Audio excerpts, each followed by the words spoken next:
Hi friends, எங்கள் மாடி தோட்டத்தில் இருக்க ட்ராகன் ஃப்ரூட் செடி நான் எங்கேருந்து வாங்கினேன், எந்த மாதிரி அதுக்கு உரம் போடுறேன்னா நான் உங்கள் கூட ஷேர் பண்ண போகிறேன். இது வந்து நான் எங்கேருந்து வாங்கிட்டு வரல. இது வந்து ஃப்ரூட் வாங்கிட்டு வந்து அதோட வித்தை எடுத்து தான் நான் இது குறுக்க வச்சு வளர்த்திட்டு வரேன். கடையிலெல்லாம் கேட்டாச்சுன்னா ஒரு விரல் நீள செடியே 100 150 சொல்கிறாங்க. அதனால நான் இந்த மாதிரி ட்ரை பண்ணேன். இதுக்கு வந்து மண் கலவை, செம்மண், மணல், அப்புறம் கொக்கோபிட் 3ஐயும் மிக்ஸ் பண்ணி தான் வச்சு வளர்த்திட்டு வரேன். அதுவும் க்ரோ பேக்கில் தான் வச்சுருக்கேன். இதுக்கு இயற்கையான உரம் மட்டும்தான் போட்டுட்ருக்கேன்.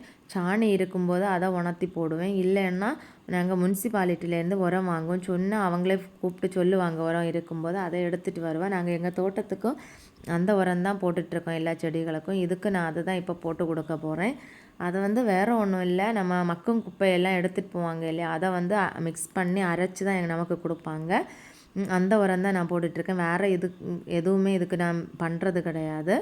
அப்புறம் நல்ல வெயிலில் தான் வச்சுருக்கேன். தண்ணி கொஞ்சமாக தான் ஊற்றுவேன். தண்ணி அது பெருசாக எதுக்கு தேவைப்படாது. 2 டேஸ்க்கு ஒருக்கா நான் தண்ணி விடுவேன், டெய்லி விட மாட்டேன். அப்புறம் இதில் வந்து ஒரு சின்ன புழு மாதிரி ஒன்று வரும், ஒரு நத்தை மாதிரி ஒன்று இருக்கும். அதை மட்டும் கவனமாக பார்த்துருவேன். இல்லைன்னா அதை செடியை ஃபுல்லாகவே கடித்து சாப்பிட்றோம்.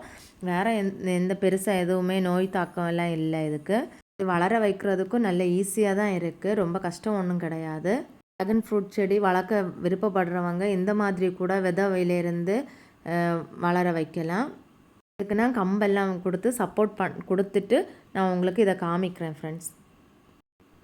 அப்புறம் இந்த பாக்ஸில் இருக்க செடியையும் நான் க்ரோ பேக்கில் மாற்றிட்டு நான் உங்களுக்கு காமிக்கிறேன். பாய்.